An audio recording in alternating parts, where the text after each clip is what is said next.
在菲律宾的西基霍尔有一家非常出名、有着近10年历史的酒店 ，Eastern Galan 东方嘉兰。他的老板是咱们粗犷豪迈的东北汉子，但对自己家的酒店可谓细致入微。他就是四哥。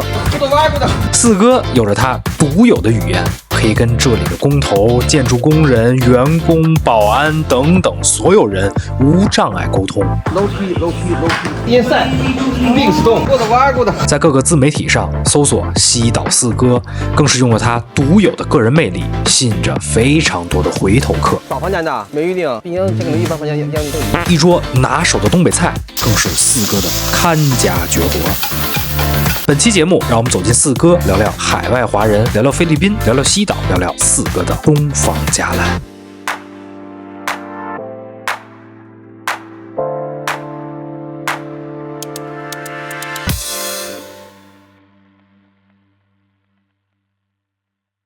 世界纳姆奇特老杨在这儿呢，左手边的这位重量级嘉宾，就是我现在所在的这家非常美的海景酒店的老板，有请我们的四哥。大家好，大家好。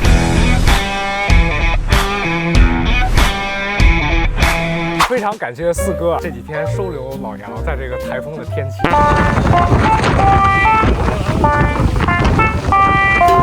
借这个机会啊，专访一下西基霍尔这么美丽的一个酒店的国人老板，讲一讲他在这边的创业的辛酸史。当初是一个什么样的契机来到了西基霍尔？我来菲律宾是我一朋友带我来的，他看我喜欢海岛，因为我是北方人嘛。当时吧，我菲律宾去过很多地方，科隆啊、爱尼啊、薄荷岛啊，当时就想买一块地自己盖着玩，但科隆、爱尼岛城市面积很小，所以说没有太多的土地来建筑度假村，地炒得特别贵，薄荷太商业化了，海不美。我去过科隆、爱尼岛，都是世界最美海岛，跳岛游住海是很美。你要住在这酒店里边，海都是黑色的，不是很漂亮。你看这西基霍尔的海，前面还是果冻海，所以当时来了西基霍尔就一下爱上这儿。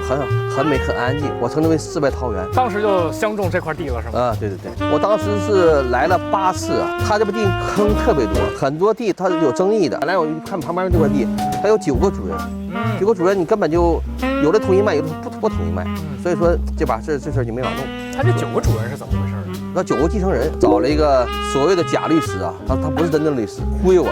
幸亏我旁边的邻居是一个芬兰科学家，他2个人很好，我不会语言呢，我翻译说这块地不能买，有问题。他们9个继承人，只有1个人想卖的话，他卖不了的。所以这就是当时来这个小岛的一个重要的契机。对，是的，第一次来是他们省长来接待，带我们一顿参观，说机场建，给我吹牛。第2年机场建好，我靠，今年刚建好，今年12月份刚要通航，这几年8年了。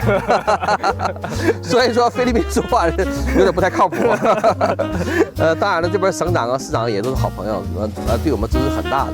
他这边政府都是服务型政府，从来不苛拿索要，真的。前些年这岛是0犯罪率的，它很小，菲律宾第2小的省，环岛公路一圈不到80公里，瞅着人的眼神就跟别的岛不一样，很友善。之前我骑摩托车车胎扎了，半夜没地方补啊，我也出去不走啊，放路边了。一个老头，我不会说，我比划这个 no good 的，我说喂怎么办？他 no 拍我说的意思，他不帮我看的。第2天我一来这个位置吧，发现摩托车不见了，旁边一个老头过来等着我。我靠，他把摩托车放他家院子里了。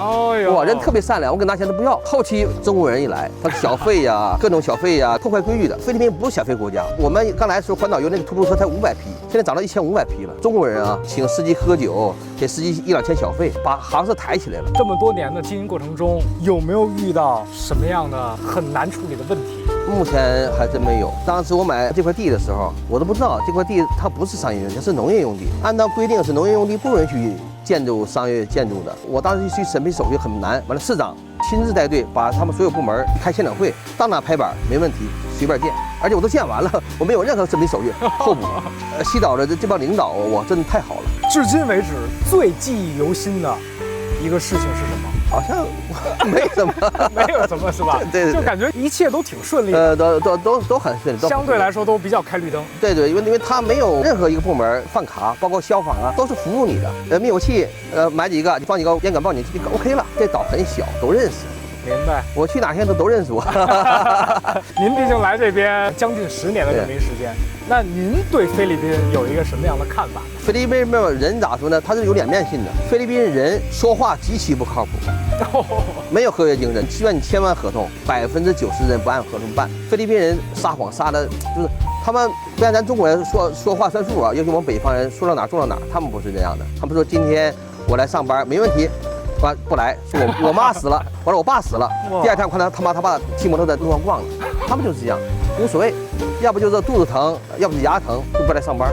但菲律宾这样也好，他们的工资都是很低的，按天算，不来上班也不用开支。而且你生意不好的时候放假，他们没有任何意见，也没有七七八八，什么都没有，就是上1天班你给1天钱就可以了。哦，这个还是跟咱国内完全不一样，对，完全不一样，完全不一样。我去市场买鱿鱼，2个摊位对面挨着，卖鱿鱼一模一样的鱿鱼啊，这边写80币，对面写150币。哦，当时我都懵了，这都什么情况？我特意问他，1 kilo，他说1 kilo。近几期节目发出来以后啊，包括这2天在店里直播，知道四哥这是一个夫妻店。对，所以他们就很好奇，说想问问四哥，说既然夫妻店，2位是在哪儿相识的呢？我们在国内啊。哦，在国内。对，这等于举家就搬到这边来了。对，但孩子还在国内啊。作为一个夫妻店啊，2人能这么多年又很恩爱啊，在一起。四哥，我好多的家人们啊，好多都是00后，这个对爱情呢也没有什么特别多的观念。您作为一个过来人，能不能给咱们的这些00后、05后一些关于爱情观的一些？就一句话。老婆永远是对的，千万不要反驳老婆，因为我们的代价付不起。您觉得心目中什么是爱情？爱情是这个2个人嘛，刚开始是激情，然后是亲情，但是亲情比爱情更重要，他已经习惯了。我和我夫人也老吵架，以前一吵架吧得2、3天，现在一吵架1个小时用不了。我早上他们朋友都说了，他一看吵架他们都笑了。一会儿就当没发生这件事儿一样。OK， 有没有想对咱们的国人，目前也在世界各地海外创业的这些国人们，有一些想说的话吗？我认为啊，现在海外的机会多，在像这种稍微不发达的地方，反而有很多机会。包括为啥我去泰国投？泰国的旅游业太发达了，他卖不上价。这种规模在泰国最多100-200人民币，5星酒店才400-500，没有意义。就找那种不是很发达的地方，它有开发的价值，土地应用成本也不是很高，竞争力也很小，这样才能挣到钱。我这儿以前吧。有一句话就是越出国越爱国，我不信，但我真的很信，因为我去了很多地方，欧洲啊、美国呀、全世界我差不多走过遍了。但是我去到国外，我才知道咱中国太好了，咱中国太强大了。欧洲那些所谓的什么古老建筑，你去几个国家知道，除了古堡就教堂就古堡，现代化设施太落后了，真差远了。还是喜欢咱自己的祖国，出来打拼，挣了钱之后回国享受吧。但是等我到老了，我还是要回国的。其实老杨想说啊，其实，在海外的国人，我觉得做买卖都挺不容易的。对，是四哥，我觉得寄人篱下，其实对，还是没有家乡的那种归属感。是，所以呢，我跟四哥我们共同勉励啊，咱们在海外还在奋斗的这些国人们，咱们一定要加油努力，注意个人人身安全，把我们中国的文化宣传出去。没去过中国人，他们还停留在我们50、60年代的时候。当我去市场买菜，老大妈她儿子问我：“你们中国人拿你共用1个茅坑吗？上厕所？”当时我都懵掉了，我说什么情况？去年他去了中国，他回来很感叹：“哇，中国太漂亮！”新闻都报中国不好的，但是凡是去过中国的，中国人都大拇指；没去过的，他不知道。因为我家有差评说什么呢？酒店很美，2个泳池，海景很漂亮。就当时我放了中国音乐，他给我差评，说为什么放中国音乐？有个客人是个美国黑人，他直接怼他了，评论我看了，网上评论看了，说你这是种族歧视。最后的最后，四哥，咱们还是跟广大的这个家人们来介绍一下咱们的酒店吧。我这是咋说呢？前面就可以下海浮潜，可以看海龟、五角珊瑚，浮潜潜水都可以的。前面海很美，我们前面有。大概有8、9只海龟吧，下去都可以看到的。实地昨天体验了一下啊，就顺着这个悬崖游个大概也就5到10分钟，潜进去就可以看见海龟了。体验一下啊，未来大家来西岛呢，如果有机会住到四哥的店里啊，大家是可以来体验一下这个在四哥他们的店的这个悬崖这块浮潜的感觉。